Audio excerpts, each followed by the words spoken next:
Quando a viúva do irmão chegou com 2 filhos pequenos e nenhuma esperança, Augusto acreditou que seria apenas mais um fardo.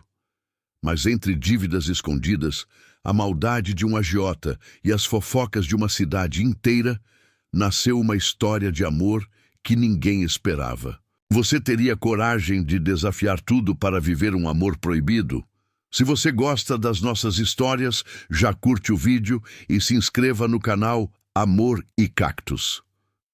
O galo cantava ainda no escuro, quando Augusto empurrou a coberta de lã e se levantou. O frio da madrugada mineira entrava pelas frestas da janela cortando o corpo, mas ele estava acostumado. Aos 45 anos, nunca precisou de despertador. A vida na roça ensinara seu corpo a acordar antes da aurora, quando o silêncio ainda é mais fundo que o próprio sono. Lavou o rosto na bacia de esmalte, a água fria ardendo como navalha. Passou a mão no cabelo ralo e já grisalho nas têmporas. Vestiu a camisa de algodão, a calça surrada, enfiou as botinas gastas nos pés. Na cozinha, o coador de pano esperava. Encheu de pó grosso, despejou água fervida na chaleira e deixou o cheiro de café preto se espalhar pela casa grande. Sentou-se na mesa, tomou a primeira caneca sozinho, em silêncio, como fazia todos os dias desde que o pai se fora. A casa era grande demais para um homem só. Os móveis antigos ainda guardavam lembranças de gerações, mas o som das paredes era de abandono. Augusto aprendeu a conviver com o eco dos próprios passos. Era um homem de poucas palavras e quase nenhum sorriso. Para os vizinhos, era sério demais. Para si mesmo, era apenas alguém que escolhera se bastar. Naquele domingo, porém, o destino resolveria quebrar a rotina. Da porteira no alto da estrada de terra, surgiu a charrete levantando poeira. Augusto, que já estava no curral ordenhando as vacas, ouviu o estalo das rodas e os cascos dos cavalos. Secou as mãos na calça, caminhou até o alpendre e esperou. A charrete parou, e de dentro dela desceu uma mulher de vestido preto simples. Helena, a viúva do seu irmão Antônio. Atrás dela, agarrados na barra da saia, vinham 2 meninos, Pedro, de 10 anos, e Tiago, de 7. Os olhos curiosos e assustados, os pés descalços, cheios de poeira. Helena ergueu os olhos. Estavam vermelhos de tanto chorar nos últimos dias, mas havia uma firmeza por trás da dor. Respirou fundo, ajeitou o lenço que cobria os cabelos e falou com a voz trêmula. Boa tarde, Augusto. A gente não tinha para onde ir. Ele não respondeu de imediato. O silêncio, que nele era hábito, soou como dureza. Apenas abriu a porta de madeira com gesto seco e disse, entrem. O interior da casa se encheu de barulho de um jeito que Augusto já não lembrava mais como era. Os meninos correram pelos corredores abrindo portas, se maravilhando com o cheiro de café, com o fogão a lenha que ainda guardava brasas. Helena entrou devagar, como quem pisa em território alheio, observando os móveis pesados, os retratos antigos na parede, a poeira que insistia em voltar apesar da vassoura. Augusto os acompanhava em silêncio, observando. Parte dele sentia incômodo. A casa, que era sua fortaleza, estava sendo invadida. Outra parte, porém, sentia algo novo, uma espécie de alívio, como se a solidão tivesse sido obrigada a dar lugar para a vida. Naquela primeira noite, Helena se recolheu no quarto de hóspedes com os filhos. Augusto permaneceu sentado na sala, olhando o fogo da lareira consumir as últimas lenhas. O som da respiração infantil vinha abafado pelo corredor, e mais baixo, o soluço contido de Helena, tentando não acordar os meninos. Ele fechou os olhos, encostou a cabeça na cadeira. Pela primeira vez em muitos anos quis falar. Não para dar ordens ou pedir serviço, mas para dizer que ela não estava sozinha, mas não disse nada. Ficou calado, como sempre. Na manhã seguinte, a casa parecia outra. Helena acordou cedo, acendeu o fogão de lenha, preparou o pão de queijo com as próprias mãos. O cheiro encheu os cômodos, misturado ao café fresco. Os meninos, ainda sonolentos, se sentaram à mesa e comeram com uma fome de quem não tinha conhecido fartura nos últimos dias. Augusto entrou, trazendo o balde de leite recém-tirado do curral. Parou diante da mesa posta, surpreso. Helena levantou os olhos. Obrigada por nos receber, Augusto. Eu sei que não é fácil. Ele apenas se sentou, serviu-se de café e respondeu: aqui ninguém é peso. Helena sorriu de leve, com gratidão. Os meninos mastigavam calados, mas os olhos brilhavam de alegria. Os dias seguintes foram de adaptação. Helena, com jeito cuidadoso, começou a arrumar a casa, lavar roupas no tanque, encher de flores os vasos esquecidos. Os meninos seguiam Augusto até o curral, enchendo-o de perguntas. Tio, como chama essa vaca? Tio, já matou cobra? Tio, posso subir no cavalo? Augusto respondia com monossílabos, mas sentia o coração se amolecer, sem perceber. À noite, os meninos pediam para Helena contar histórias antes de dormir. Ela lia de um livro gasto que trouxera. Augusto, sentado na sala, fingindo ler jornais velhos, escutava cada palavra em silêncio. Certa tarde, chovia fino quando Helena saiu para estender roupas no varal. Augusto, do alpendre, a observava. O vestido preto colado ao corpo molhado desenhava curvas que ele nunca notara com tanta clareza. Sentiu o coração acelerar e logo veio a culpa. Afinal, era a esposa do irmão, recém-viúva. Mas não conseguiu desviar o olhar. Naquela noite, ao passar pelo corredor, ouviu de novo o choro contido dela. Encostou-se à parede, fechou os olhos. Parte dele queria bater à porta, dizer que ela não estava sozinha.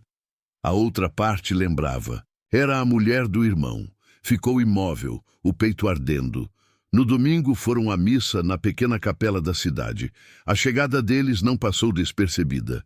As línguas afiadas começaram a trabalhar. A viúva do Antônio foi morar com o cunhado. Ele nunca casou.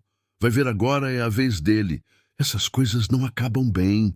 Helena sentia os olhares como facas. Caminhava de cabeça baixa, com os meninos agarrados às mãos. Augusto, firme, seguia ao lado, sem dar trela. Mas por dentro sabia, em cidade pequena, boato vira sentença.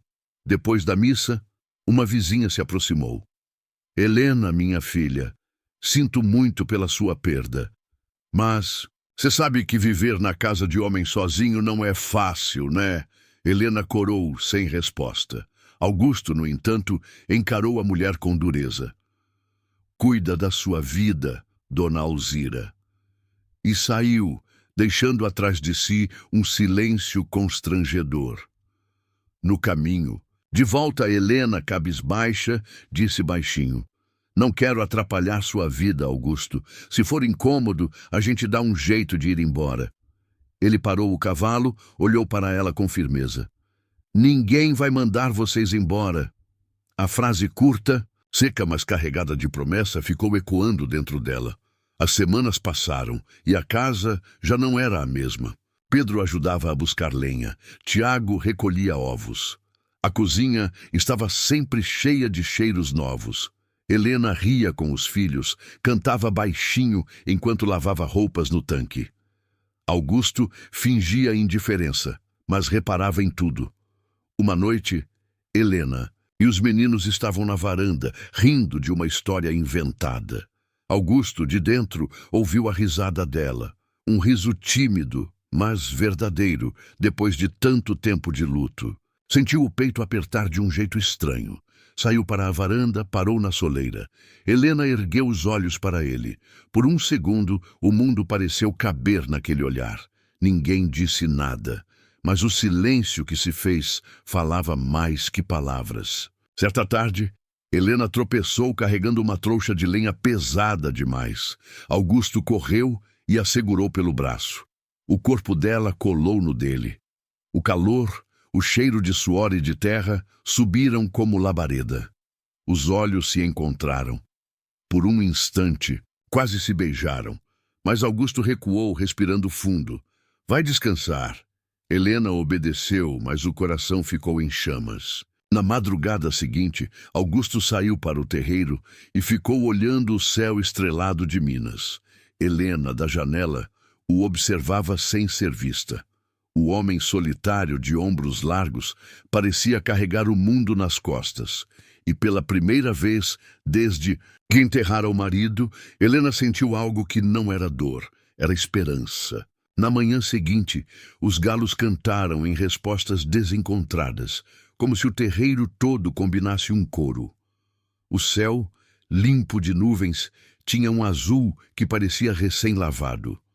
Augusto já estava no curral quando Pedro e Tiago apareceram descalços, os cabelos ouriçados, carregando cada um balde maior do que as forças.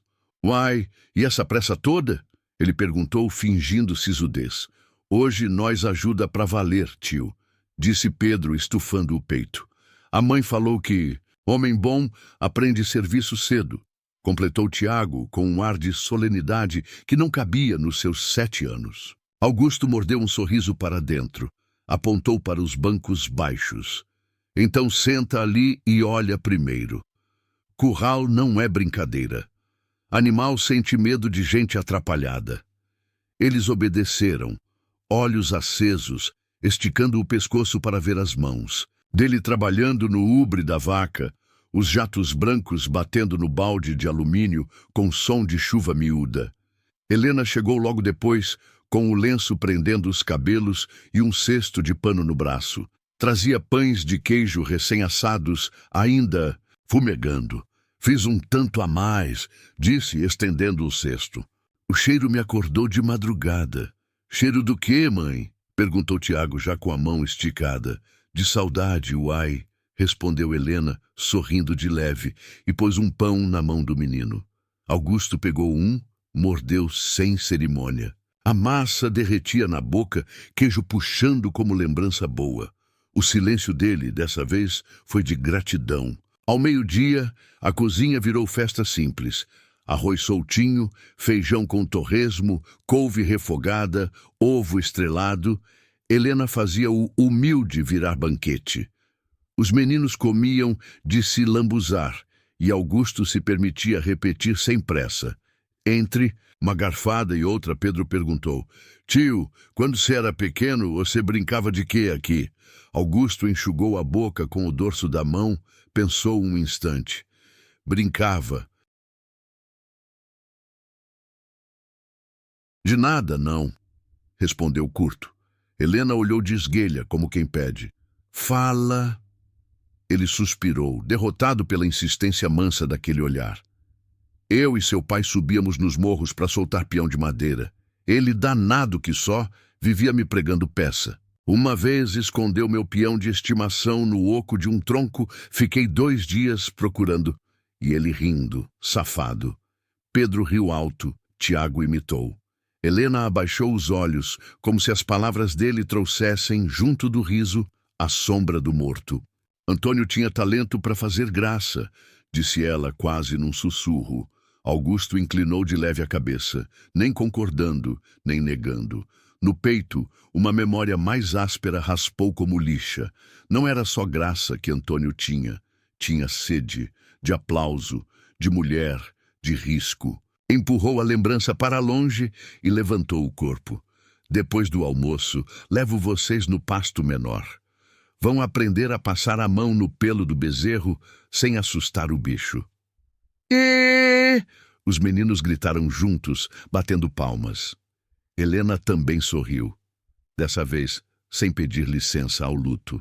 A tarde passou na cor da grama e no cheiro de bicho. Augusto ensinou como chegar de lado no bezerro, como falar baixo para o animal conhecer a voz, como encostar a mão aberta e firme, sem tremor. Pedro tremia feito vara verde. Tiago foi mais, afoito, e levou uma chifrada de leve, que virou história para rir 10 minutos depois. Ah, você viu, mãe? Ele me curvou! Dizia, orgulhoso do roxo que nascia. E eu vi um homem chorando baixinho, provocou Pedro, e os dois caíram na gargalhada. Helena os abraçou de uma vez, olhos marejados por um tipo de alegria que dói. Augusto olhou de longe a cena. Os três embolados no sol, a família improvisada que, sem pedir, já ocupava todos os cômodos da casa e do peito. Sentiu uma onda de calor que não vinha do astro, mas de dentro. Deu 3 passos na direção deles e parou. Recuou 1 palmo. O velho hábito de ficar do lado de fora, olhando pela janela, ainda o segurava pelas costas. No fim do dia, quando o céu ficou rosa e lilás por cima dos morros, Helena foi até a bica lavar o rosto. Augusto apareceu com um pano limpo. Tu, tem lama na sua testa, disse, encostando o tecido na pele dela com cuidado de quem mexe em cristal. Ela fechou os olhos. O toque foi leve, mas um relâmpago atravessou do pano até a nuca, descendo pela coluna. Abriu-os devagar e encontrou o olhar dele. Claro, difícil, honesto. Obrigada. Sussurrou, devolvendo o pano, mas segurando a mão dele 1 segundo a mais do que precisava. Ele engoliu seco. Largou o pano, deu meia volta e foi conferir a porteira, que certamente estava no mesmo lugar de sempre. O coração, não. Na cidade, a venda de seu Norberto era correio de notícia. Dona Alzira, encostada no balcão, já soltara 3 fofocas antes do meio da manhã. Viu os 2 no curral, juntinho que só. Inventou. A viúva nem esfria a cama e já... "Ô, Alzira, vá catar coquinho", cortou seu Norberto impaciente. "Augusto é mais fechado que caixa de correio e a moça é direita." Depois, num sopro para o balconista. "Mas que dá pano para manga, dá." Do outro lado, um homem de chapéu novo e sorriso que não chegava nos olhos ouvia em silêncio. Chamava-se Arlindo Brandão. Era o homem do dinheiro, aquele que emprestava fácil e cobrava mais fácil ainda. Dono de letra fina nos contratos e de uma paciência de urubu, sabia a hora de circular. O irmão dela tinha umas continhas. "Atrasadas, não tinha?" perguntou ao vendeiro com tom de quem mede terreno. Seu Norberto enrolou o bigode. "Eu não sei de conta de ninguém, não", respondeu seco.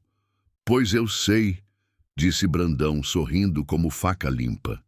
E saiu, deixando um cheiro de água de colônia e perigo no ar. À noite, na fazenda, Helena remendava a barra de um vestido dos meninos. Augusto lixava um cabo de ferramenta. O silêncio, confortável, de vez em quando era quebrado pelo chiado da lamparina. Pedro e Tiago, inventando de dormir na sala, já roncavam numa mistura desafinada. "Hoje, quando você passou o pano na minha testa", começou Helena e parou sem coragem de terminar a frase. Augusto levantou o olho. "Eu pensei que fazia tempo que ninguém encostava em mim sem pressa", completou, num sopro. Ele ficou um instante quieto demais, e ela pensou ter dito bobagem. Mas então veio a resposta, uma sílaba que carregava uma montanha. "Eu também." "O quê?" "Faz tempo." Helena respirou fundo. A lamparina tremeluziu, como se o fogo prestasse atenção. O vento de fora fez a janela cantar. Ela dobrou o pano com esmero, como quem dobra uma verdade. "Augusto", chamou, e parou de novo. Ele apoiou o cabo na mesa. "Helena." Os 2 ficaram com o nome do outro pendurado na boca. O tempo ali dentro mudou de densidade. Ele se levantou, deu 2 passos, e aquele terceiro, que era sempre o mais difícil, veio sozinho. Ficaram frente a frente, tão perto que a respiração de um esquentou o rosto do outro. O beijo estava a um suspiro. Então Tiago resmungou alto no chão, virou de lado, soltou um pum barulhento e acordou rindo sozinho. Os 2 se afastaram como se o mundo voltasse a girar. Riram também. Primeiro baixo, depois de verdade. "Esses meninos salvam a gente dos próprios atos", disse Helena, secando os olhos de riso. "Ou estragam." Ele brincou, e foi a primeira vez que Helena viu aquele homem soltar uma graça ao vivo. O riso deixou um rastro de paz que os dois seguiram até a madrugada. No outro dia, o trabalho pegou pesado. Uma chuva da noite anterior tinha derrubado parte da cerca do pasto grande, e uns 3 garrotes cismaram de tomar rumo próprio. Augusto tomou do laço, Pedro e Tiago de vassouras que fingiam ser varas, de toque. Helena foi de chapéu e lenço, porque teimosia também é roupa. "Vocês vão ficar do meu lado", ordenou Augusto. "Se eu disser sobe, sobe. Se eu disser corre, corre. O resto olha e aprende." "Sim, senhor", responderam os meninos num coro que parecia tropa.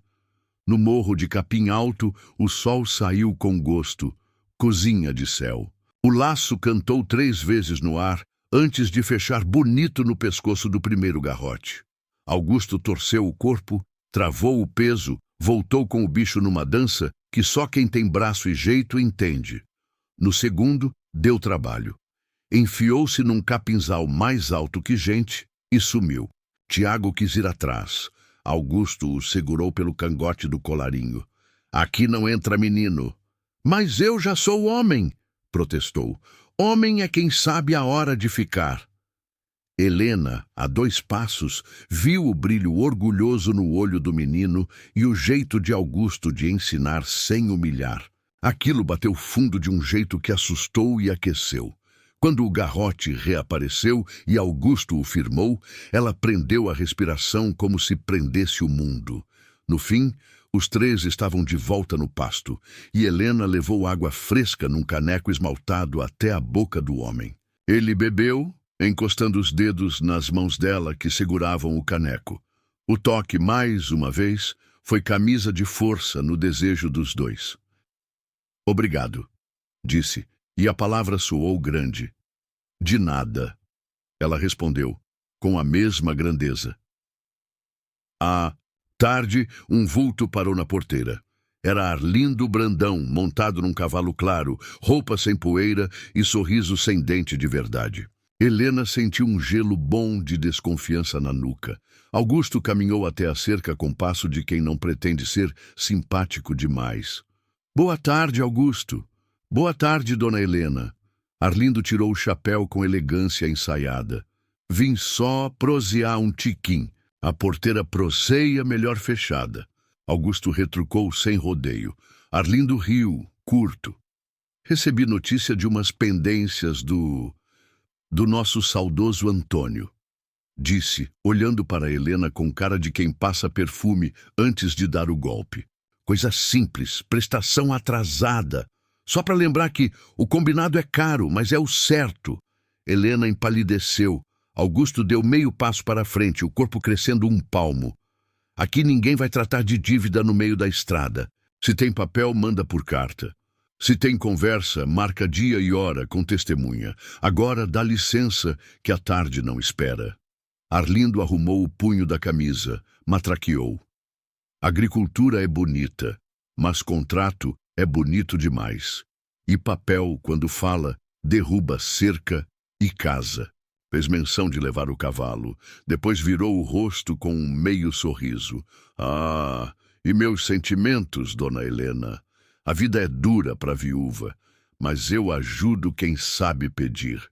Augusto avançou um passo tão seco que o cavalo de Arlindo miou. O usurário repensou o texto e foi embora, com a impressão de que aquele morro tinha olhos. Helena ficou de pé, segurando o próprio pulso para a mão não tremer. Augusto a encarou com firmeza. "Se tiver papel, a gente lê junto. Se tiver dívida, a gente faz conta. Uma coisa de cada vez." "Eu não sabia", ela murmurou envergonhada de uma culpa que não era sua. "Eu sabia de umas", ele confessou, a frase saindo como farpa tirada. "Só não sabia do tamanho." Ela assentiu, e ali ficou a promessa silenciosa de que, seja o que fosse, eles atravessariam em 2. Naquela noite, o vento virou. A janela batia. Helena guardava roupas num baú pequeno que trouxera da casa antiga. Os meninos já tinham dormido, cansados de sol e de aventura. Ao levantar o fundo do baú para arrumar um pano mais fino, o dedo de Helena prendeu numa quina. O forro cedeu. e atrás havia um envelope, amarrado com barbante com o nome dela escrito por uma letra que doeu ver: Helena. A mão dela tremeu, sentou na beira da cama, acendeu melhor a lamparina e abriu. Dentro, 2 papéis engordavam. A verdade, um recibo de empréstimo com juros que pareciam praga assinado por Antônio e uma carta, curto bilhete manchado de cachaça seca. Helena, eu errei. Fiz dívida com Brandão porque achei que a safra ia salvar. Não salvou. Usei o nome do pai do Augusto num papel antigo para ganhar prazo. Vou dar um jeito. Me perdoa. O mundo rodou 1 segundo. O ar faltou. Antônio não só devia, tinha usado o nome do sogro, morto, como quem usa escada emprestada para invadir quintal. Era feio, era crime, era Augusto. Ela dobrou o papel de volta, respirou, levantou. Os olhos marejaram não só por traição, marejaram por vergonha. Tomou a decisão que mais doía e mais libertava: contar. Augusto estava na varanda, ouvindo o breu, quando ela apareceu com um envelope na mão. Achei isso, disse, sem rodapé. No meu baú. Ele pegou, leu devagar. A letra de Antônio parecia zombar do irmão, até no laço da letra A. Quando terminou, o queixo de Augusto travou. O silêncio ficou tão pesado que a lamparina pareceu menor. Ele usou o nome do meu pai. A frase saiu baixa, grave, como trovão longe. Eu não sabia. Helena disse, os dedos apertando um ao outro. Juro por Deus que eu não sabia. Eu sei que não. Augusto ergueu os olhos para ela. Não havia acusação ali, havia cansaço. Mas agora, a gente tem isso para resolver e 2 meninos para proteger. Helena respirou, o peito doendo de uma culpa que não era sua e de uma liberdade que começava a nascer. Não era o homem que eu pensei, pensou. E junto, o rosto de Augusto veio, sem que ela quisesse chamar. O homem que nunca se deu, mas que dava o que tinha de mais raro: respeito. Eu fico com vergonha de te dizer, confessou. Vergonha do que eu não vi. A gente só enxerga o que tem luz, ele respondeu. E tem hora que a luz só chega tarde. Ficaram um tempo olhando o escuro. Não havia palavra certa para costurar tanto rasgo, mas a presença dos dois à beira do nada costurava por si. Helena deu um passo. Descansou a testa no ombro dele. Augusto pousou a mão na nuca dela e ficou. O abraço foi sem pressa, sem gula, abraço de quem sabe que às vezes é só isso que impede a gente de cair. No dia seguinte abriu-se outro envelope. Esse oficial, um mensageiro da cidade, trouxe o aviso de cobrança. Arlindo Brandão requeria o pagamento da dívida de Antônio em 30 dias, sob pena de medidas legais e penhora dos bens móveis da família. O papel tinha a frieza do ferro. 30 dias, Helena repetiu, como quem mede um precipício com o olho. A gente dá conta, disse Augusto, sem saber como, mas sabendo que era verdade porque já tinha sido muitas vezes. Vendo uns bezerros, adianto queijo na venda, faço mutirão de cerca. O que eu não faço é entregar vocês para a mão de cobra. Eu posso ajudar, ela insistiu. Posso costurar para fora, posso vender bolo na feira, posso... Seja ajuda. Ele cortou, manso. Só de ficar se ajuda. Ela quis protestar, mas a frase afrouxou os joelhos. Só de ficar. Em 2 palavras, ele tinha dito tudo que o peito dela sonhava ouvir desde que chegou. Você tem lugar. Então eu fico, respondeu firme. Então nós fica. Ele corrigiu, e o plural era o futuro. As semanas viraram uma corrida muda. Augusto organizou as contas, anotou em cadernos, puxou o rendimento de onde não tinha. Levantou cedo, deitou tarde. Helena fez bolo de fubá, broa, doce de leite, vendeu na cidade com os meninos de ajudante. Tiago gritava, compra o doce da minha mãe, e ganhava freguês só com o olho pidão. Pedro carregava a cesta como o homem grande, sério como o tio. No fim da primeira semana, juntaram um tanto que encheu um pote de vidro. Era pouco, mas era uma vitória. Se continuar assim, nós chega, Helena disse, contando as notas, o cabelo grudado na testa. Chega, sim. Augusto respondeu, e o sim era tijolo. A cidade, vendo a movimentação, começou a mudar o tom dos cochichos. Onde antes tinha maldade, começaram a entrar pitadas de respeito. Na venda de seu Norberto, o velho cruzou os braços e declarou: não sei do amor dos outros, mas sei do caráter. E caráter, nessa conversa, mora lá naquela fazenda.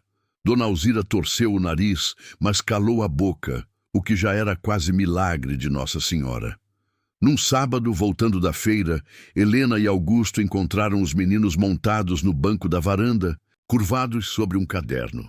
Pedro escrevia, Tiago desenhava. O que se estão aprontando? Helena perguntou, fingindo bronca. Escrevendo carta para o papai, disse Tiago, encarando o papel com a língua de fora, concentrado. Pra dizer o quê? Augusto puxou uma cadeira, cauteloso, como se uma pedra solta em ribanceira pudesse cair. Pedro limpou a garganta, orgulhoso do texto que brotara dele. Para dizer que a gente tá bem, que a fazenda tem cheiro de café e de chuva, que a mãe ri agora às vezes, que o tio Augusto ensina a gente a encostar no bezerro sem medo e que olhou para o tio, mordendo o lábio, e que a gente gosta dele feito pai. A palavra ficou tremendo no ar, quase um passarinho recém-nascido. Helena levou a mão à boca. Augusto baixou a cabeça de repente como quem protege os olhos de um sol forte demais. Respirou, contou até 5. Levantou.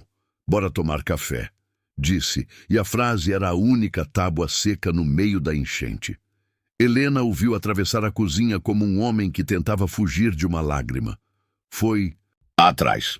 Quando o alcançou, ele estava parado diante do coador, a mão espalmada na mesa, como quem segura um trem. Augusto! Ela chamou. Ele ergueu os olhos. Neles, um meninote de 45 anos pedia permissão para chorar.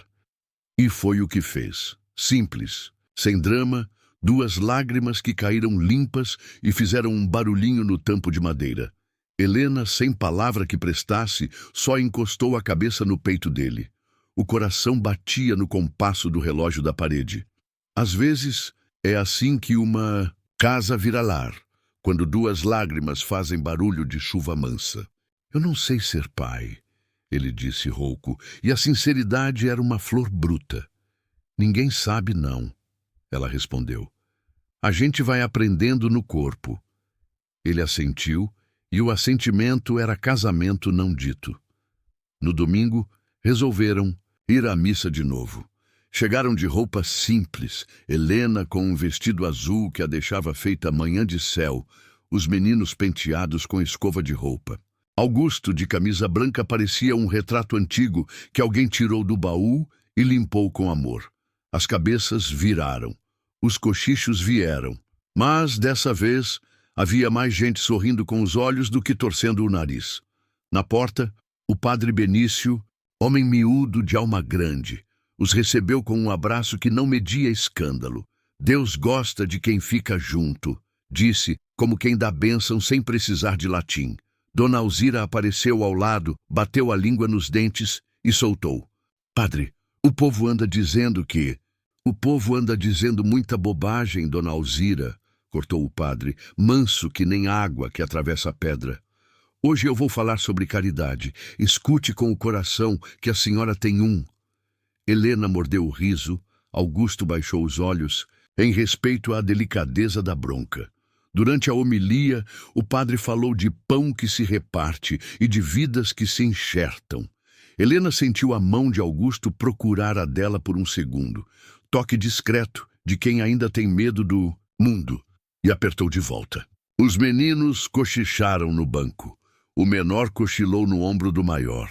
O tempo pareceu parar numa fotografia bonita.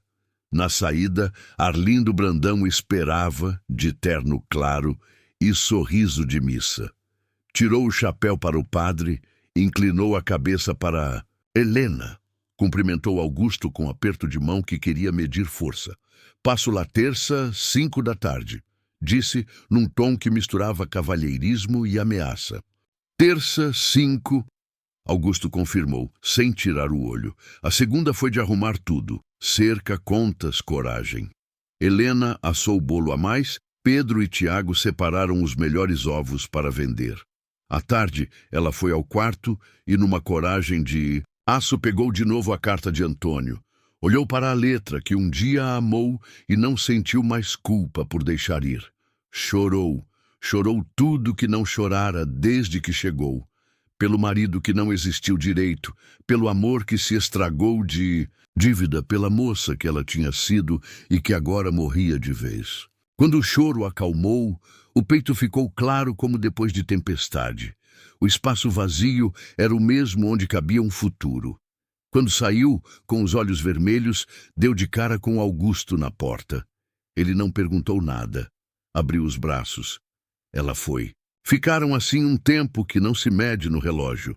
Se um dia eu amar de novo, ela disse, a voz lenta como quem escolhe uma estrada.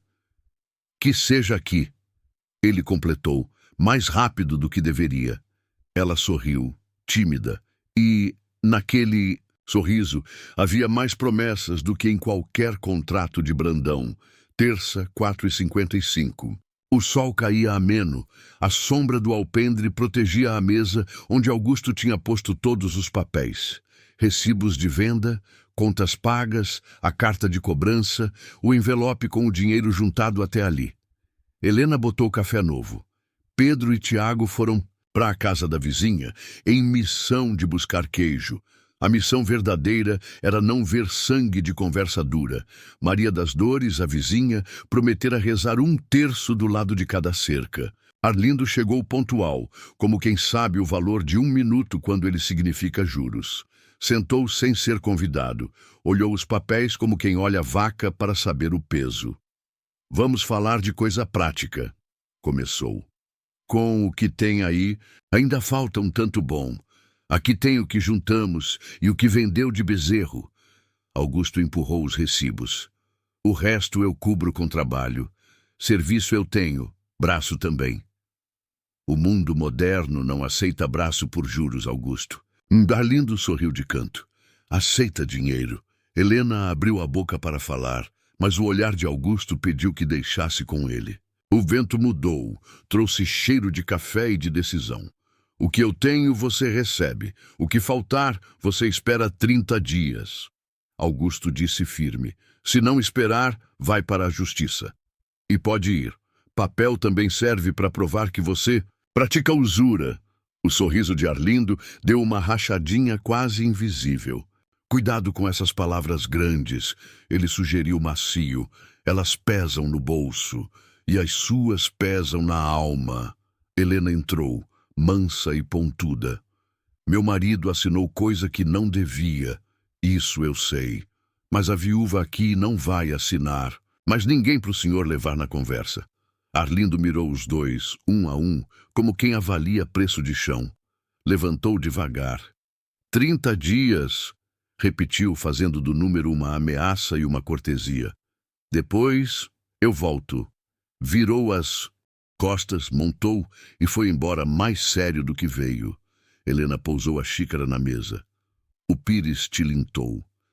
30 dias, repetiu, agora ela. A gente consegue? Augusto respirou com o corpo todo. Consegue, uai. E o uai era fé. Na noite que se seguiu, não houve lamparina suficiente para segurar a esperança que acendeu. Os meninos dormiram cedo, gastados de rezas e correrias. Helena foi até a varanda, onde o céu derramava estrelas como açúcar. Augusto estava lá, de braços cruzados, como sempre que o mundo pesava. Eu precisava te dizer uma coisa. Ela falou sem parêntese. Diz. Quando Tiago escreveu gosta dele feito pai, eu quis gritar sim. A frase entrou nele como água depois de seca. Augusto fechou os olhos. E quando abriu, eram os olhos de alguém que finalmente encontra uma palavra para sua vida inteira. Eu também quis, disse, e o beijo que veio, enfim, não pediu mais licença para ninguém. Foi um encontro simples, sem espetáculo, mas de uma verdade que quase doeu. O tremor de Helena encostou no tremor dele. O mundo lá fora continuou com vaca, cerca e dívida. Lá dentro, pela primeira vez, não havia dívida nenhuma. Quando se separaram, ficaram encostando a testa, como quem confere se estão no mesmo lado do sonho. Amanhã a gente começa tudo de novo, ela disse, rindo com os olhos. Amanhã a gente começa melhor, ele respondeu. Lá dentro, no quarto, o envelope com a letra de Antônio dormia dobrado.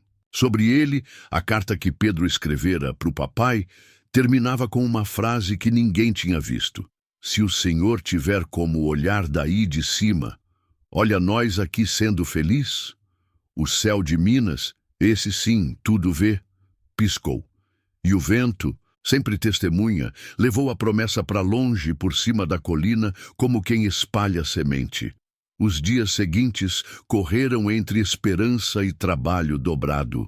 Augusto parecia outro homem. Acordava ainda mais cedo, mexia nas contas, anotava em cadernos, vendia queijo, negociava bezerro. Helena multiplicava as mãos. Cozinhava, costurava, fazia broa e doce de leite para vender na feira. Pedro e Tiago eram ajudantes orgulhosos, levando cestas, correndo atrás de freguês, gritando pelas ruas. Compra o doce da minha mãe, gente boa. É o melhor de Minas. A voz fina dos meninos chamava a atenção, e a cesta voltava sempre mais leve. Naquele corre-corre, Helena sentia no peito algo que já não era luto, nem dor. Era uma mistura de medo e alegria, como se andasse em corda bamba, mas com Augusto segurando a ponta firme. Às vezes, quando ele voltava da roça, suado, a camisa grudada ao peito largo, ela precisava se virar para que os meninos não percebessem o rubor em suas faces. E ele, cada vez que passava perto dela, sentia o mesmo calor subir, engolindo em seco para não deixar transparecer. Na cidade, as fofocas iam se transformando. Onde antes havia malícia, agora crescia respeito. O povo via a viúva trabalhando, os meninos bem cuidados, e o homem solitário que nunca sorria agora andando de cabeça erguida. Mas nem todos estavam satisfeitos. Arlindo Brandão circulava como sombra. O usurário não suportava perder um devedor. Para ele, cada família endividada era um pedaço de terra futura. O nome dele corria em sussurros de medo, mas Augusto não se intimidava. Uma tarde, no balcão da venda, Augusto entrou para pagar contas e ouviu a voz melosa de Arlindo atrás dele.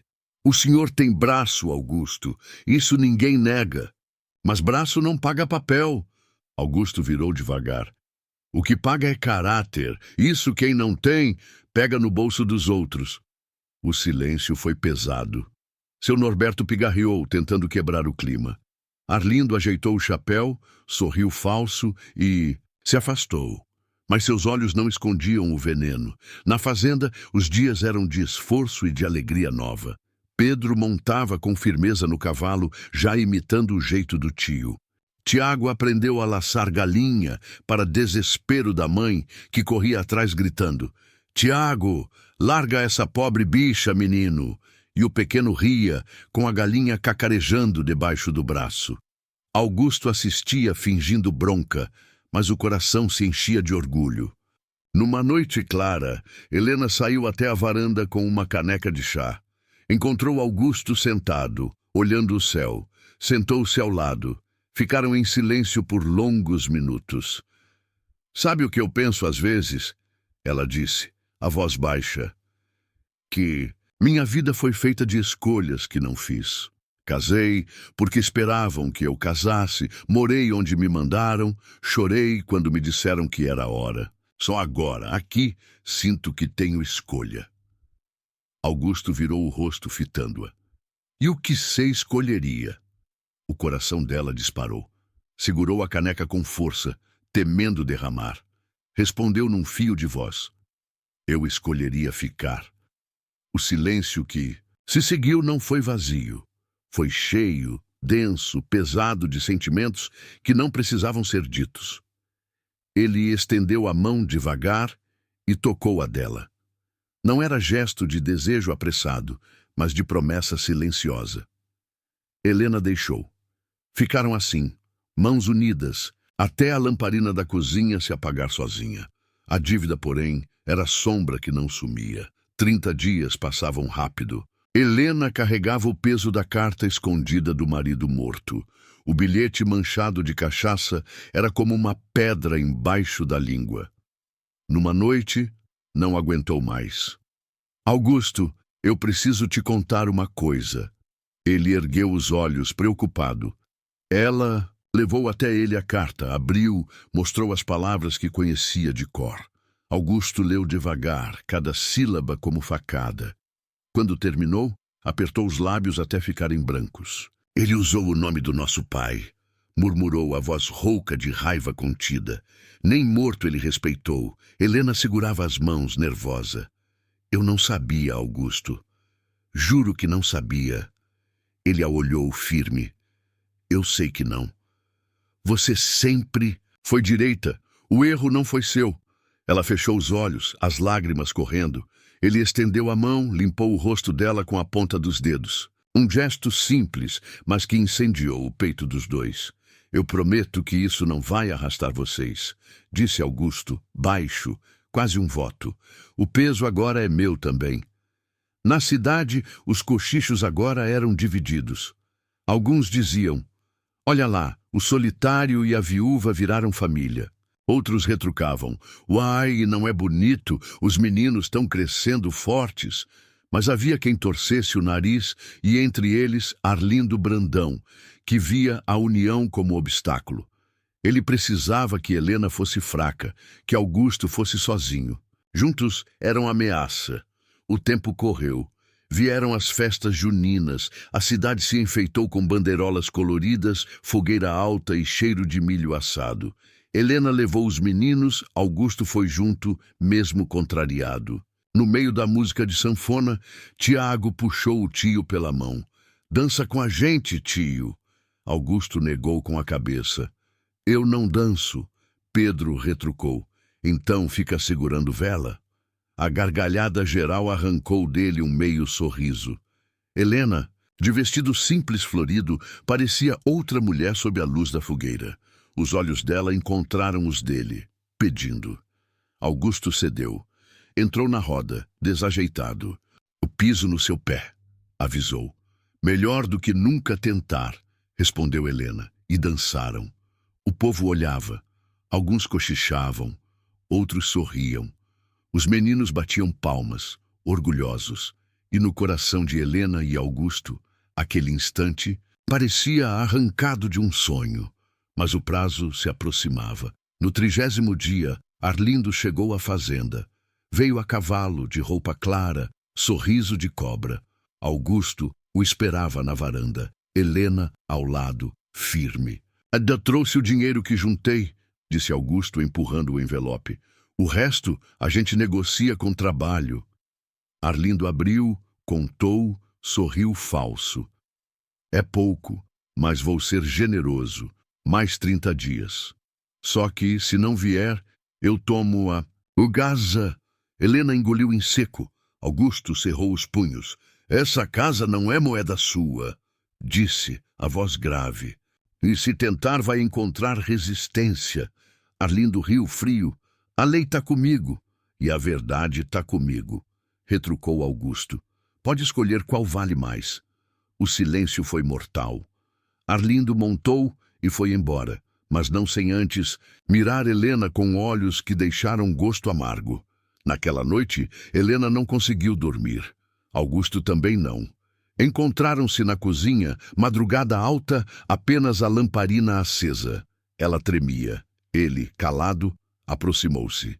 Eu tenho medo. Augusto, confessou baixinho. Ele segurou o rosto dela nas mãos calejadas.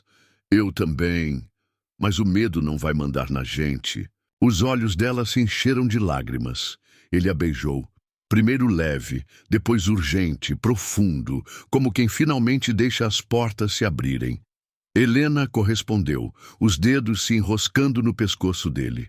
Foi um beijo de libertação, de anos, ebresos de dores guardadas. Eu não devia, ela murmurou entre beijos. Devia sim. Ele respondeu, a voz grave. Porque é de verdade. A noite os envolveu. O medo se afastou por instantes. A cozinha virou testemunha muda de um amor que não pedia mais licença. Quando o dia amanheceu, Helena acordou diferente. Olhou-se no espelho rachado do quarto e viu não apenas a viúva que chegara perdida, mas uma mulher que escolhera viver, escolhera ficar, escolhera amar. E naquele café da manhã, quando os meninos correram para abraçar Augusto, chamando-o de pai sem perceber, ela não corrigiu. Apenas sorriu, deixando a palavra ecoar. Mas Arlindo não desistiria fácil. A luta estava apenas começando. A manhã nasceu preguiçosa, mas a fazenda acordou antes. A névoa subia do baixio, feito fiapo de algodão. O cheiro de capim molhado entrava pela janela da cozinha e o fogão a lenha estalava como se falasse sozinho. Helena peneirava o fubá, a saia roçando leve no banco, cabelos presos num coque, mal feito do qual teimavam em escapar mechas escuras. Augusto encostou no batente, lavou as mãos na bacia de esmalte e ficou só olhando, com aquele silêncio de quem guarda o mundo inteiro no peito. Para de me vigiar, homem! Ela sorriu sem erguer o rosto, como se tivesse olhos nas costas. Vai esfriar o café. Ele se aproximou, a camisa clara riscada de sol, cheiro de campo no corpo. Pousou a mão na cintura dela de leve, só o suficiente para dizer, tô aqui. Helena reprisou o gesto, passando os dedos pelo dorso da mão dele, devagar, como quem prova fruta doce. O coração dos dois entendeu tudo, sem que palavra nenhuma atrapalhasse. Pedro e Tiago invadiram a cozinha como dois cabritos pedindo pão de queijo, contando que viram um tatu ralar pelo terreiro, jurando que quase pegaram se o tio deixasse. Augusto fez cara de bravo por 2 segundos e depois riu com os olhos. A mesa ficou pequena para tanta fome. O dia começou um desses dias bons que dão vontade de guardar num vidro com tampa. Foi na venda de seu Norberto que o primeiro agouro da semana chegou. Helena tinha levado ovos e broas para vender. O balcão cheirava a café requentado e tabaco. Dona Alzira, claro, estava por ali, quebrando milho de fofoca. Mas quem se aproximou de Helena foi Arlindo Brandão, de chapéu claro, camisa engomada e um sorriso que não alcançava os olhos. Dona Helena, a senhora brilha na simplicidade, disse, com um tom melado que dava coceira na espinha. Vim só saber se precisa de ajuda. Ela endireitou os ombros, o queixo um pouco mais alto do que de costume. Ajuda a gente tá tendo. Braço e pão. E fé. Fé é bonita sim, mas banco não aceita fé como pagamento. Arlindo encostou de leve os dedos no cesto para ver as broas. Posso ser generoso se a senhora for compreensiva. 30 dias passam rápido, não passam? Helena sentiu um gelo aprumar na nuca. Ele não estava falando de dinheiro apenas. Havia um convite sujo ali, escorregadio. Tirou o cesto de debaixo da mão dele com um gesto curto. Eu vendo doce. Meu respeito não tá à venda. Arlindo manteve o tom doce. O que é respeito, dona Helena? Cada um mede de um jeito. Se quiser conversar melhor, eu converso com meu protetor. Ela cortou. Deus.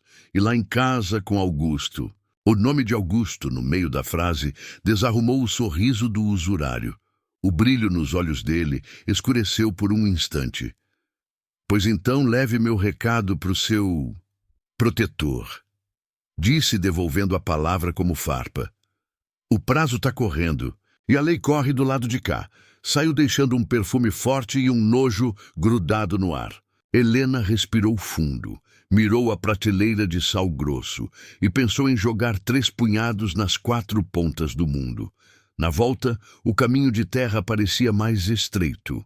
Ao cruzar a porteira, Helena encontrou Augusto consertando uma réstia da cerca, martelo cantando ferro em prego.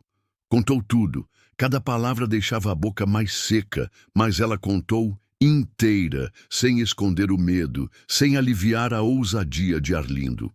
Augusto segurou o cabo do martelo com tanta força que os nós dos dedos ficaram brancos. Ficou calado um instante e Helena já conhecia. O silêncio dele, quando vinha com os olhos frios, era perigoso. Se ele pôs a mão no cesto, ainda foi pouco, disse por fim grave. Da próxima, eu que ponho a mão. Não, Augusto. Helena aproximou-se, encostou a palma no peito dele, sentindo o coração bater como martelo.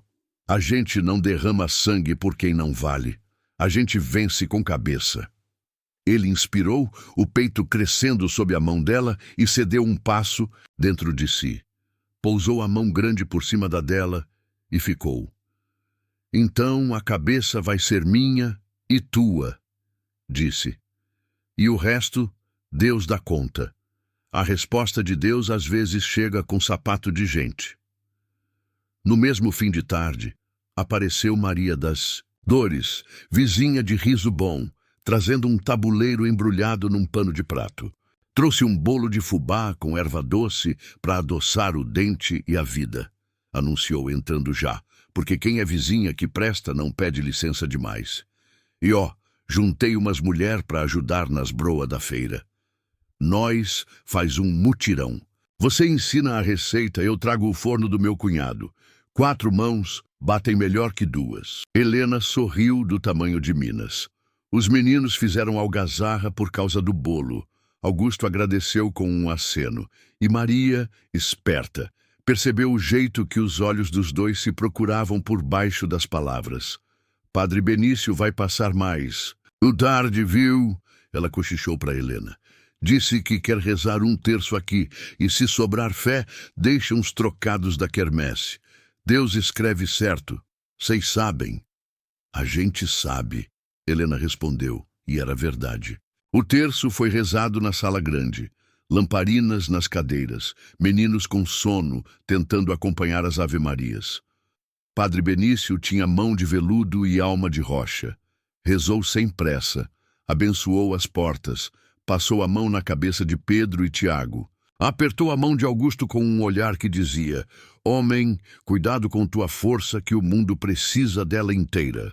Depois, na cozinha, enquanto Maria das Dores cortava o bolo, o padre falou baixo. Arlindo Brandão não gosta de perder fiome em anzol. Já vi ele apanhar gente pela beirada. Se sentir que o cerco aperta, chama.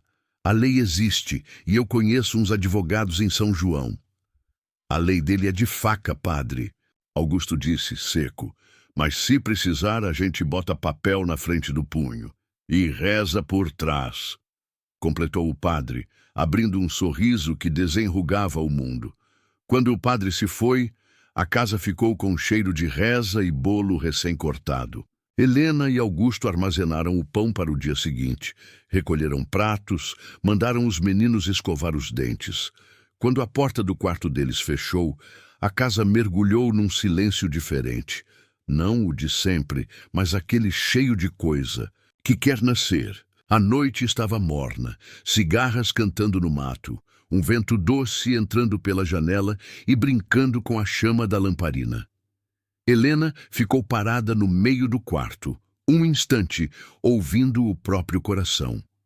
Augusto apareceu na porta, camisa aberta, 2 botões, o rosto um pouco mais macio do que de costume, como se a dureza, cansada, tivesse se sentado um pouquinho para descansar.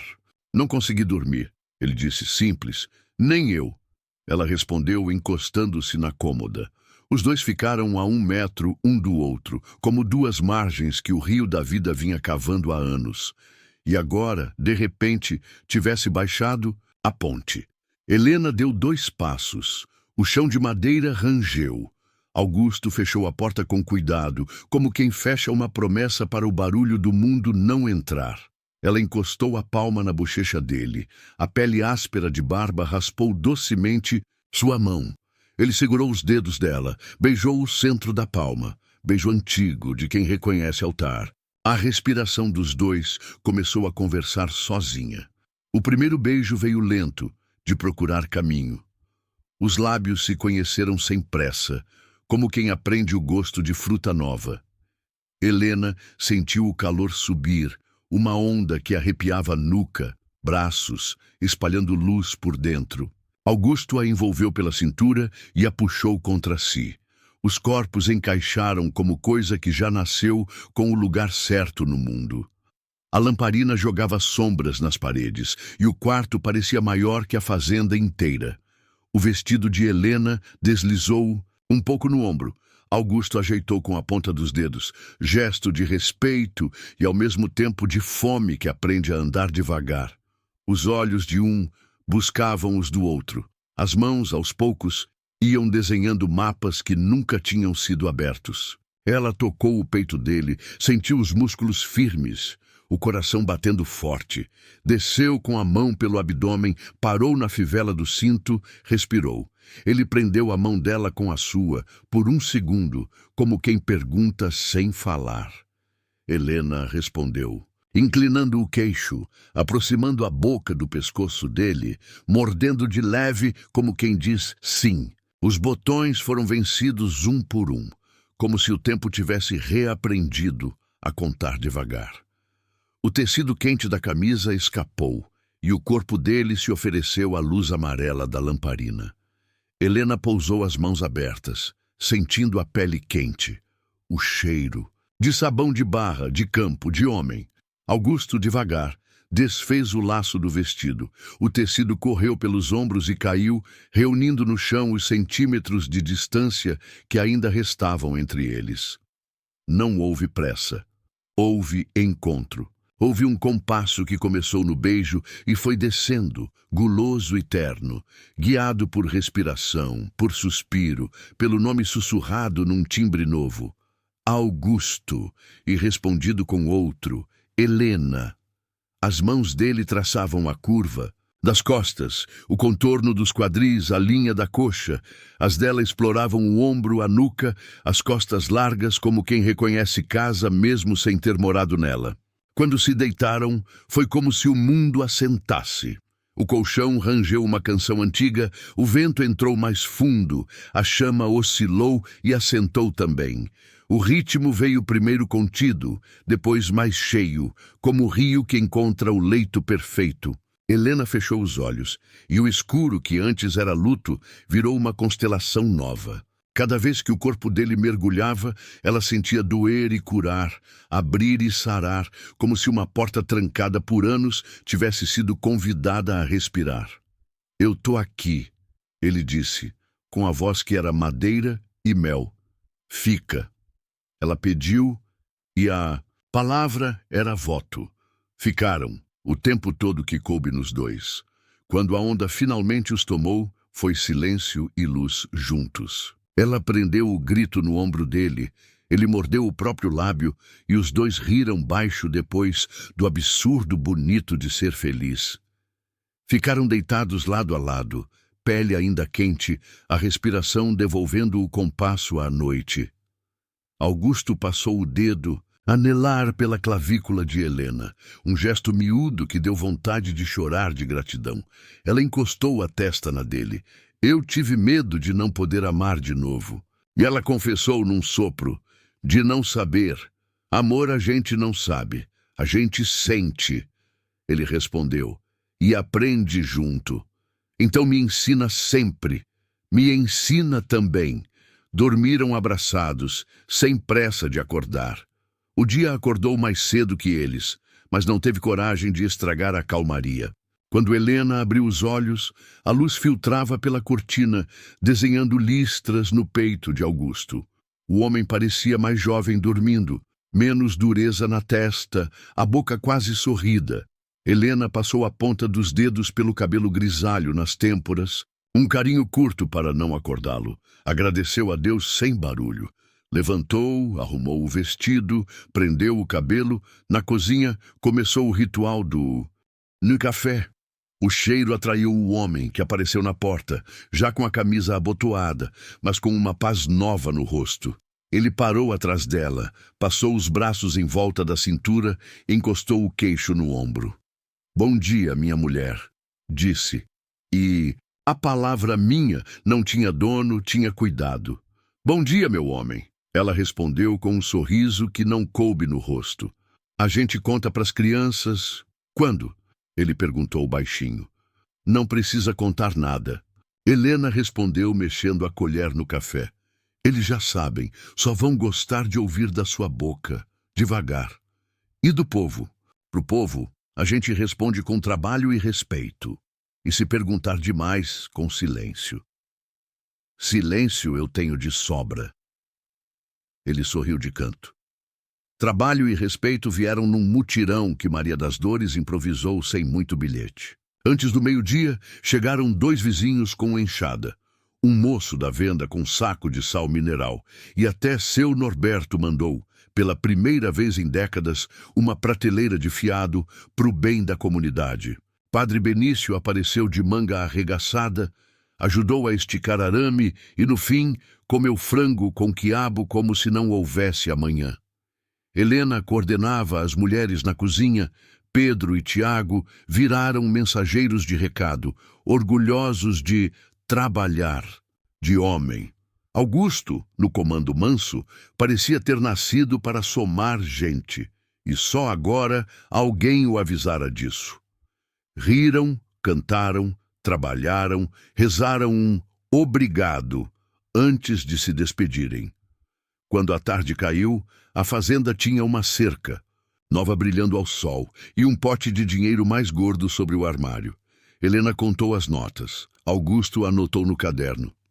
"Falta menos", ela disse, enxugando a testa com a barra do vestido. "Falta pouco", ele corrigiu, e o pouco deles já era quase vitória. Nem toda notícia boa vem sozinha. Na noite seguinte, algum covarde cortou a corda do curral. De madrugada, Augusto acordou com o mugido torto, a bagunça de casco. Correu com a lanterna a querosene. Viu a cangalha solta, um rastro de bicho desviando. Subiu a cerca de novo, o corpo pedindo força que ele sempre teve. Ao clarear, achou no chão um fósforo de cabeça azul e um toco de cigarro caro. Arlindo Brandão fumava daquele. "Foi recado", disse, mostrando a Helena. "Recado de gente que tem medo", ela respondeu, apertando os punhos. Augusto avisou o padre, avisou o seu Norberto, combinou com 2 vizinhos de, nas próximas noites, revezarem vigília. A casa não ia virar terreiro de ameaça. E naquele mesmo dia, apesar do susto, Helena e as mulheres bateram mais massa que nunca. O cheiro de broa tomou a cozinha. Um exército de fornadas saindo quentinho, embrulhado em papel pardo, uma fileira de obrigado escrito a lápis. A cada broa vendida, um tijolo na muralha contra o medo. À tardinha, Pedro apareceu com um desenho. A casa, a cerca nova, 4 pessoas de mãos dadas em frente ao alpendre. Em cima, bem torto, escreveu "Nós". Entregou a Augusto, orgulhoso. "Isso aqui é a arquitetura do mundo." Augusto disse, sério e mole ao mesmo tempo. "É assim que eu quero, uai." Tiago veio com outro papel, um bilhete dizendo que um dia a gente pode casar vocês 2 na igreja. Helena riu, ficou vermelha e o coração deu um pulo. Augusto pigarreou. "Primeiro a gente resolve as contas, depois a gente resolve o resto." Falou, mas os olhos já entregavam um sim. Naquele fim de tarde, Helena foi até o quarto e abriu o baú de novo.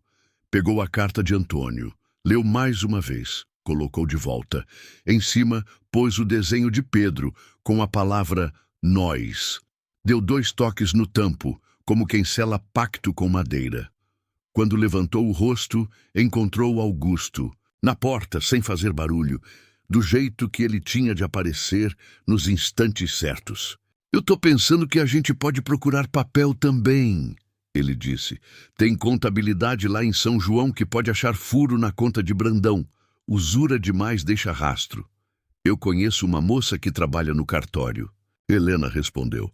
Filha de uma freguesa minha. Ela disse que, se a gente precisar, olha os livros, vê as certidões. Então amanhã cedo a gente vai.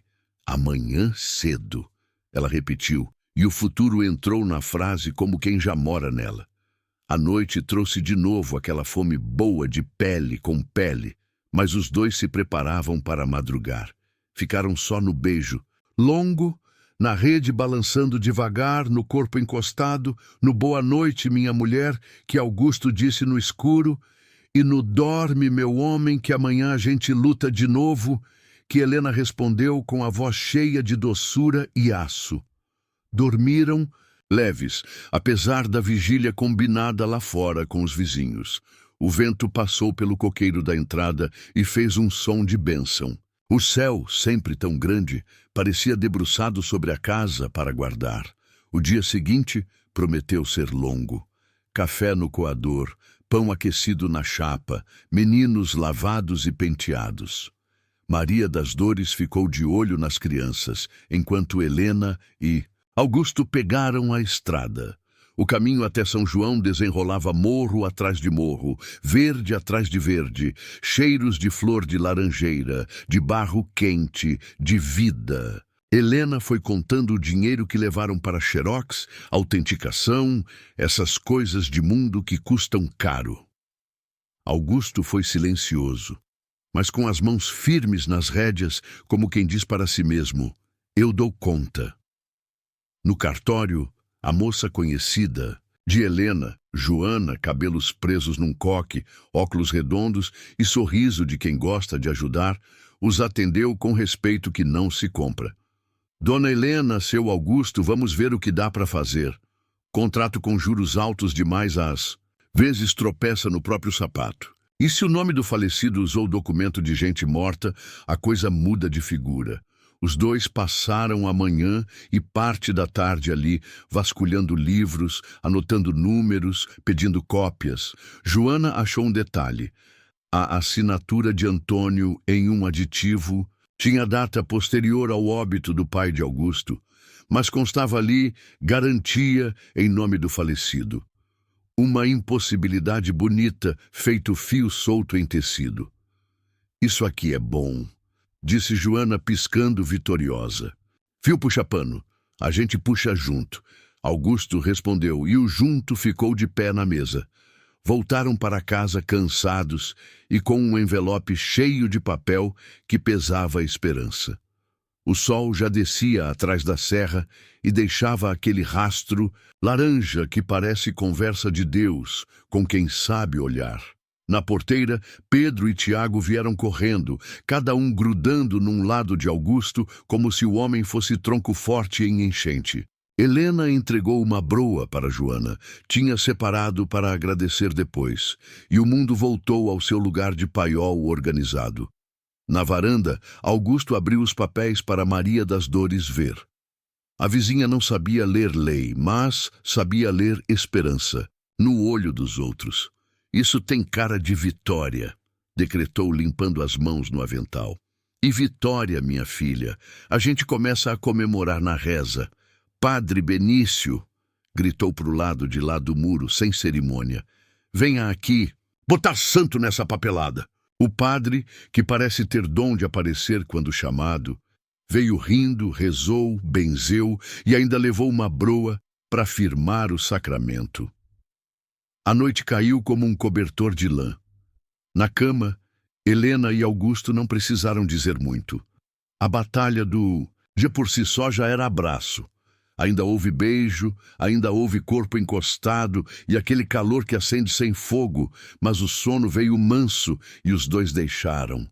No escuro, antes do amanhecer, um estalo velho cortou a madrugada.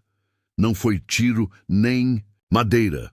Foi o grito de uma vaca parindo. Augusto saltou da cama no reflexo. Helena logo atrás, pé no chão, cabelo solto, coração pulando. Chegando ao curral, viram a novilha boa, deitada, suada, olhos grandes pedindo socorro. Vai nascer torto. Augusto diagnosticou. Pega água quente, Helena, e uma corda limpa. O parto virou batalha bonita. Helena segurou a cabeça da novilha com carinho, sussurrou, força, menina, força, enquanto Augusto, com a calma que a vida dá para quem já viu de tudo, ajeitava a cria no canal. Puxou devagar, no compasso certo, e quando o bezerro respingou o mundo, o som que veio parecia fogos de artifício em noite de festa. A mãe lambeu, o filhote procurou o peito, a aurora bateu no pasto como medalha. Nasceu no dia certo, Helena disse, encostando a testa no ombro de Augusto, suados e felizes. O mundo mandou recado. Mandou. Quando a gente puxa junto, nasce, ele respondeu, e ficou decidido, sem assinatura e sem testemunha. Eles iam vencer, não porque fosse fácil, mas porque eram dois. O que Arlindo Brandão não sabia e ia aprender na marra é que tem coisa que papel nenhum derruba, mão dada, mutirão, bênção de padre, reza de vizinha, riso de menino, cheiro de broa e o beijo certo no quarto certo. Ele andava por aí cavalo bom, dente caro, terno claro, achando que o mundo era contrato. O mundo ali era outra coisa, era promessa que não se escreve, mas se cumpre. Ainda assim, a luta não estava ganha. Faltava dinheiro, faltava tempo, faltava o encontro final em que cada um põe na mesa o que tem. Uns com lata, outros com verdade. Mas agora havia uma chama nova acesa na casa, uma firmeza que não se compra, só se cultiva. Na parede da sala, o desenho de Pedro com as 4 figurinhas de mãos dadas parecia mais do que nunca um mapa. Nós, dizia lá em cima, torto e certo. E nós, naquele pedaço de Minas, era uma força antiga, dessas que nem cobra de engano, nem homem de contrato torcido consegue quebrar. A noite caiu pela 1000ª vez na fazenda, mas parecia a primeira. Helena soprou a lamparina. Augusto puxou a coberta. Lá fora, o vento andou de mansinho pelo coqueiro. Lá dentro, 2 corações bateram no mesmo compasso. E quando o sono vinha, um pensamento simples fechou os olhos dos dois. Amanhã, cedo, a estrada chama, e a gente atende junto. Os dias que seguiram foram de luta dobrada. Cada amanhecer trazia trabalho de sobra. Helena e as mulheres da vizinhança enchiam a cozinha de cheiro de broa, bolo de milho e doce de leite. Augusto, junto dos meninos e de 2 vaqueiros vizinhos, cuidava das vacas, das cercas, dos bezerros. Era suor de sol a sol. Mas no ar havia algo diferente. Esperança. Na mesa do jantar, o pote de vidro com notas e moedas já não parecia tão vazio. Cada moedinha tilintava como vitória. Pedro e Tiago faziam questão de ajudar na contagem, e Augusto ria por dentro, vendo o orgulho deles. Se a gente vender mais 10 broa, dá para pagar a metade do sal da tropa. Pedro dizia como se fosse contador formado. E se vender 20, dá para comprar bala na venda. Tiago retrucava rindo, e Helena quase se engasgava de rir junto. O riso deles era força. Era como se a casa, antes fria, tivesse redescoberto a música. Mas nem todo mundo ria.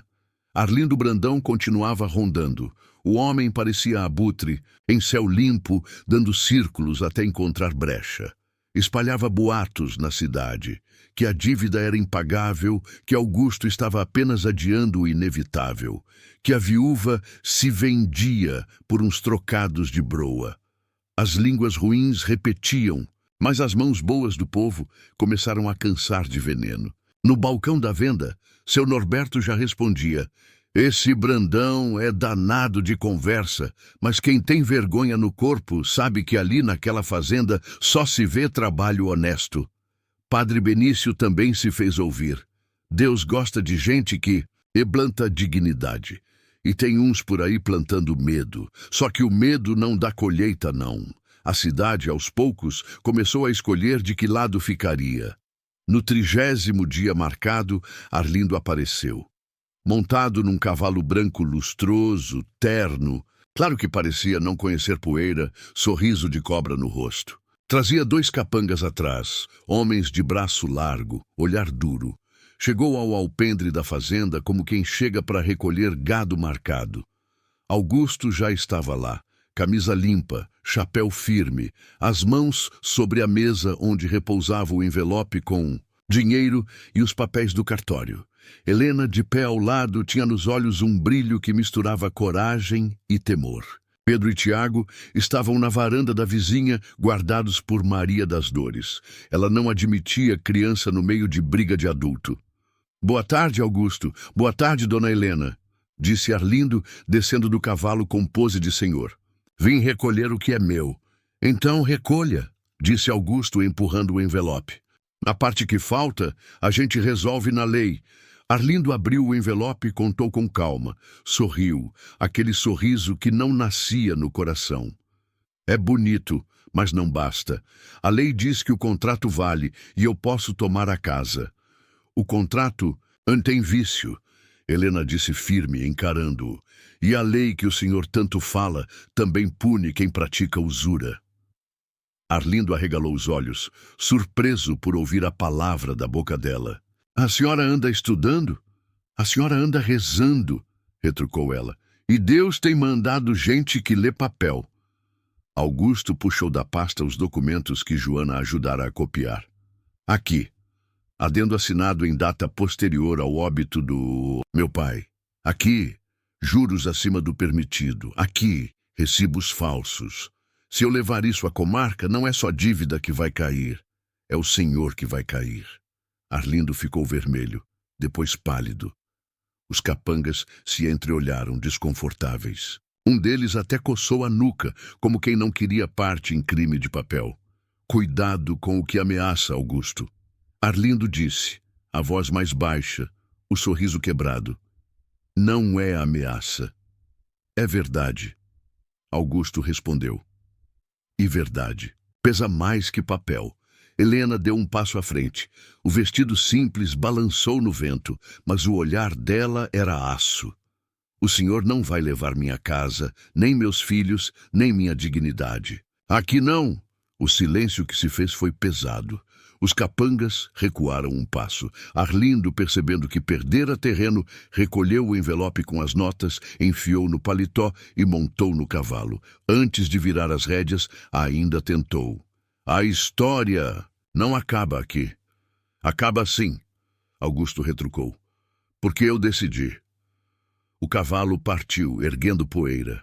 O vento levou embora junto à sombra. Na varanda, Helena respirou fundo, as mãos trêmulas. Augusto segurou firme uma delas, enlaçou. "Anda acabado", ele disse. "Tá mesmo?" ela perguntou, ainda com medo de que fosse ilusão. Ele a puxou contra o peito. "Tá, porque nós estamos junto, e quando é junto, nada derruba." As lágrimas escorreram, mas dessa vez eram de alívio. Na semana seguinte, a cidade toda pareceu mudar de cor. O povo começou a bater na porta da fazenda, não mais para fofocar, mas para comprar. As broas de Helena sumiam antes do meio-dia. Os queijos de Augusto eram disputados, até os ovos dos meninos ganharam freguesia certa. Maria das Dores dizia rindo: "Vocês viraram comércio, oração e exemplo, tudo num só." Pedro e Tiago, orgulhosos, corriam para contar. "Mãe, o seu Norberto disse que eu sou bom de conta." "Tio, o padre falou que eu puxo reza mais bonito que sino."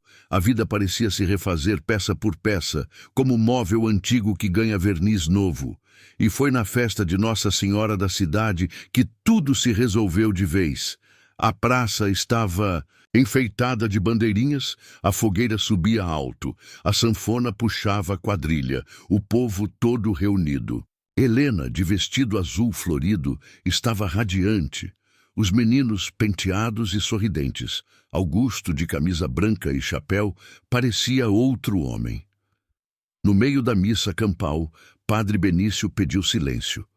"Meus irmãos, hoje não falo só de fé, falo de coragem. Essa família aqui", apontou para Augusto, Helena e os meninos, "enfrentou cobra de papel e de carne e venceu. E porque venceu, eu pergunto, o que falta para que essa casa seja abençoada inteira?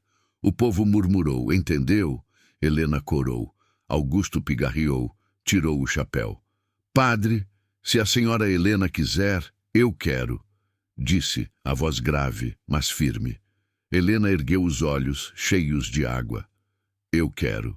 A praça inteira explodiu em aplauso. Fogos estouraram no céu. A sanfona se confundiu com o coro de vozes. Os meninos pularam de alegria, gritando: Nossa família! Nossa família! Padre Benício sorriu. Pois então, diante de Deus e do povo, eu digo, o que era dois agora é um. E o que era dor agora é festa. A noite terminou com dança, música e o povo abençoando. Helena e Augusto, na varanda da fazenda, depois que todos dormiram, se abraçaram no escuro. O vento trouxe cheiro de terra molhada. As estrelas pareciam mais perto. Nunca pensei que fosse possível recomeçar, ela disse, encostada no peito dele. Eu também não, ele respondeu. Mas quando a vida junta dois cacos, pode fazer um vaso mais bonito que o de antes. Ela sorriu, beijou-o com ternura. Pedro e Tiago dormiam no quarto ao lado. Seguros, a dívida não existia mais. A ameaça tinha ido embora. O amor, esse, tinha chegado para ficar. No silêncio da noite mineira, só se ouviu o som dos grilos, o respirar compassado e a certeza que ecoava. Ali, naquela casa antes solitária, agora morava uma família inteira e feliz.